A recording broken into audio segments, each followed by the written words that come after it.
Hey guys, welcome to my YouTube channel. This is your host, Joe D. Martinez, and this is the Experience to Be Your Higher Better Self, where we take topics and we break them down so we can try to get better as life evolves. Okay, so we got two main hot topics I went over this weekend. We'll go over that. We'll then go over my fan questions. I'll specifically read them out as written so you know exactly who you are and I'm reading your question. If you hadn't already stated your name, I just think it's fair. I know that these questions don't have a lot of room, so you may have cut it down so it doesn't sound right, but we'll make sense of it and then I'll definitely answer it. Okay, so top news right now, we got Logan Paul and Mayweather. They officially announced that they're gonna fight early next year in 2021. And here's my take on that. I think it's absolutely ridiculous. Absolutely ridiculous. This is definitely a PR move. And they're just trying to make money. If you think about it, Logan Paul just lost to KSI, right? Mayweather has nothing to gain from this but money, right? And if they really just wanted to make this an exhibition, because that's what they're making it, they're just making it an exhibition, they could literally just go to Mayweather's gym and just have an exhibition with closed doors. Like, they don't really need to do anything if Logan Paul really just wanted to get better. But no, they want to make money. They want to make money, and I think it's ridiculous. I think, especially during these times where people are going through hard times, hardships, business, money-wise, I think it's just absolutely ridiculous. Like, if they don't have enough money to live off of, they're manipulating your minds, they're manipulating your pockets, and I say, just wait for the results, okay? Just wait for the results after the fight if you really want to know. But this is not no fight you should really be watching. And that's that. You make your own decision on that. We'll definitely be following up with it, but it's really nothing to be seen. Next up, we have this passionate story of mine coming all the way from Texas. I'm passionate about it because last episode I spoke about what I do and what do I do for a living. I model, I do real estate, and I also officiate high school and college baseball. In baseball we call it umpiring, and in other sports you call it a referee, but it's all the same thing.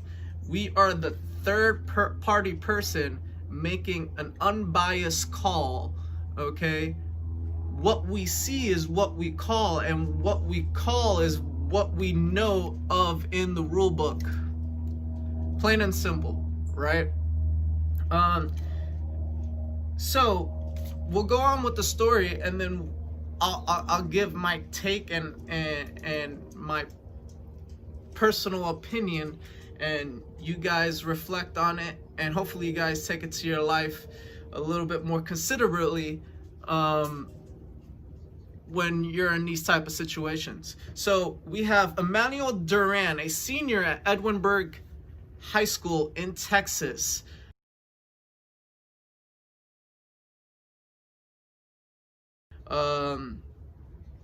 This guy is a 250-pound man, okay? He's a 250-pound man, and he got called on a late hit on the quarterback, and then a personal foul, and that personal foul ejected him out of the game, okay?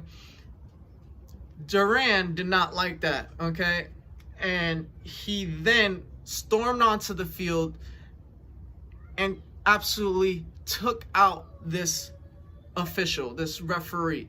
Took him out, tackled him shoulder. This guy went flying into the air, hit his head on the ground, and was just laying on the ground.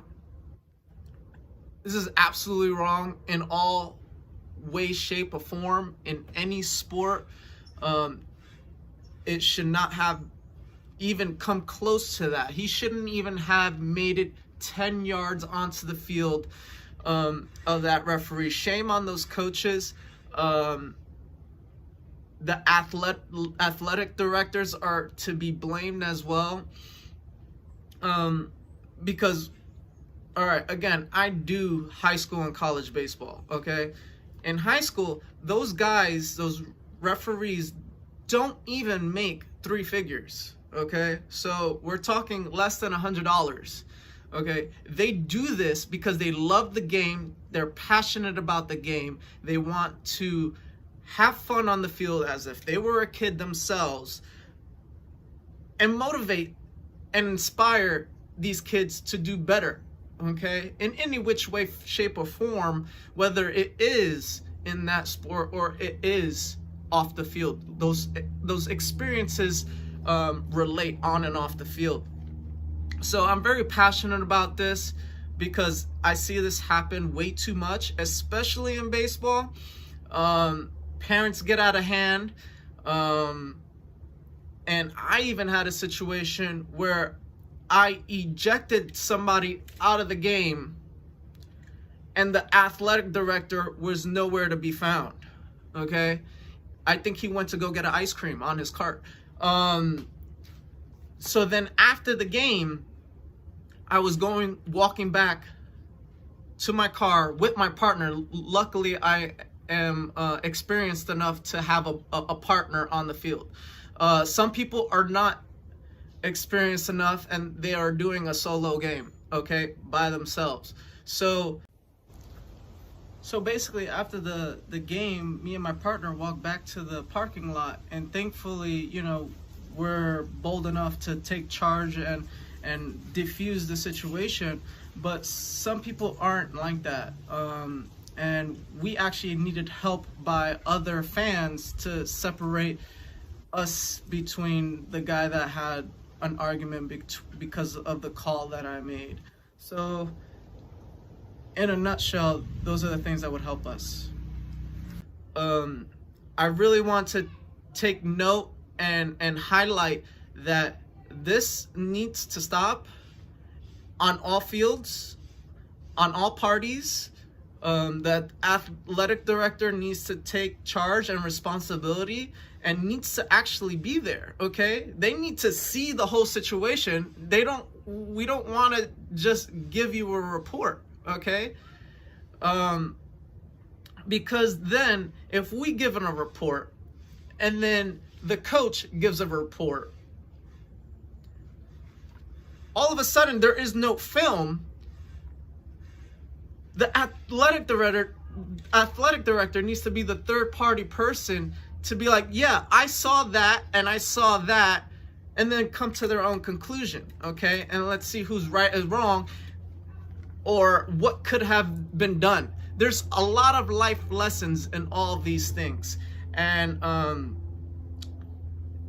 we definitely need to do better as a society, as a community. And it's not like this referee was a newbie. This guy was 58 years old, 27 years under his belt, so it's not like he didn't know what he was doing, okay? It wasn't a bad call. I'll show you the picture right here that it was a late hit, and it shouldn't have never ever gone that far. I hope this kid learns from it, and I hope the rest of the sports world learns from this. And the point of that story is, because I don't want to just be bashing people, is that if we have everybody just doing their jobs like they're supposed to, the fans stay as fans, the athletic director stays there just in case things hit the fan, and then the coaches do what they're supposed to do, that we won't have any of these issues. We'll have more coaches and we'll have more umpire officials and any type of other officials like refs in the game, and not scared to go to a game and do their job and do what they love to do best. Now for the questions.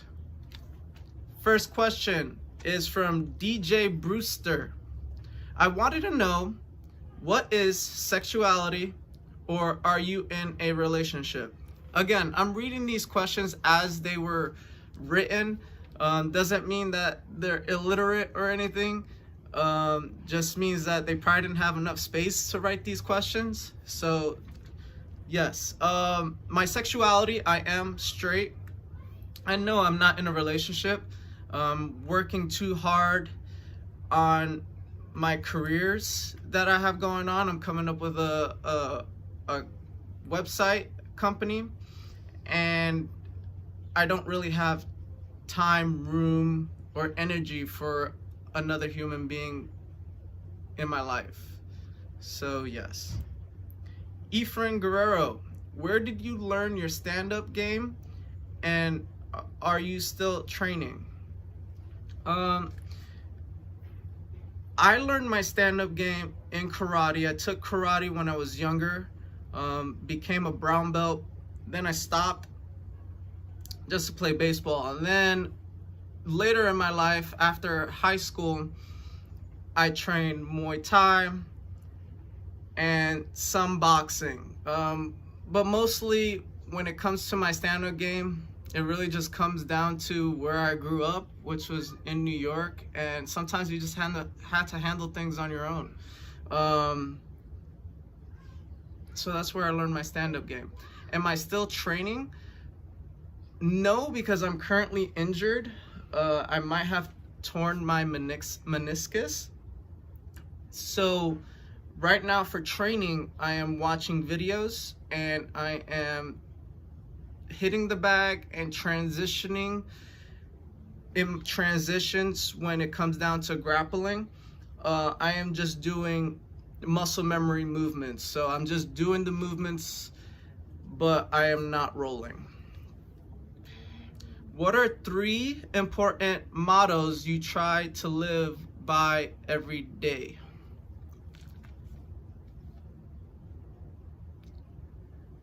Treat everybody as if you were yourself. That's one of the biggest mottos, because none of us asked to be on this earth. None of us asked to be who we are. We just became who we are, and we just dealt with the cards that we were dealt with, and we are handling life as is. So just treat others as if you would want to be treated is basically my whole model. Another one would be everybody should have a roof over their head, and everybody should be able to have food and water. So I have a quote on my side ribs tattooed, and it says, "Donde come uno, comen dos," where one can eat, two can eat. That's one of my mottos also. May I have an autograph photo of you? Big fan of yours, Joe. Yes, you may. You can choose a picture, DM me at Model X Shop LLC on Instagram, and we can definitely do that. Thank you for your support. I appreciate it. Much love right back to you. Next fan, what's your diet? My diet consists of low carb, high protein, and it's pretty much a clean diet. I like to eat chicken, mostly a pescatarian, and occasionally beef and turkey, but very minimal. I'll probably have that once or twice a week, but nothing more than that. Is it difficult for people to separate you from your adult content? Oh my gosh, yes, very much so. People think because I am sexual in my photos and in my content that I am that sexual myself. No, I am not. I just believe my content is art, and I love to share my art, and I want you guys to enjoy it. I think it's beautiful. And if you're on my OnlyFans, these are exclusive content because Instagram would not be able to pull it down. Instagram would not allow me to have this content on there. So that's why I have my OnlyFans. I'm not somebody that does porn. Okay, so if that's why you follow me, then make your own decision. And why did you start modeling? If you could do anything else, what would you do?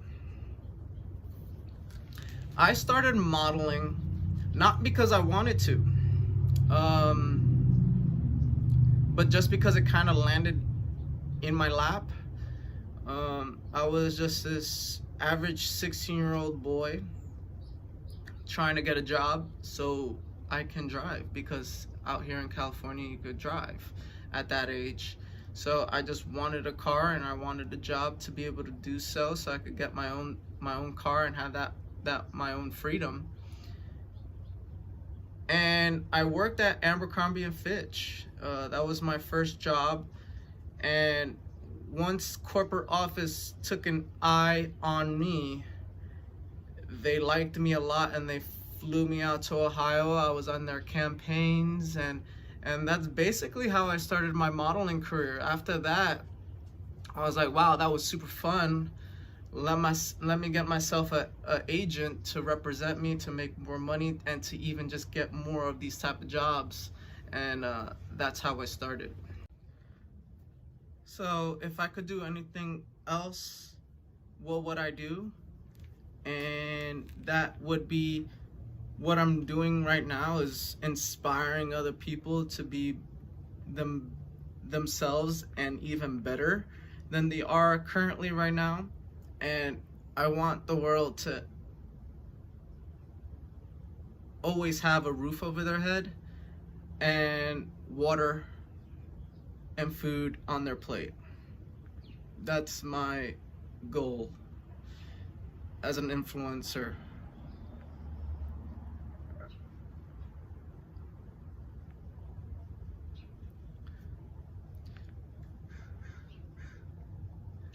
I really want to make a profound impact.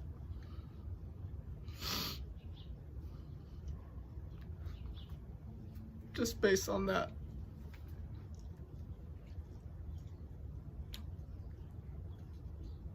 Because it's hard out there. And with all this capitalism, it shouldn't be that hard. So that's what I want to do.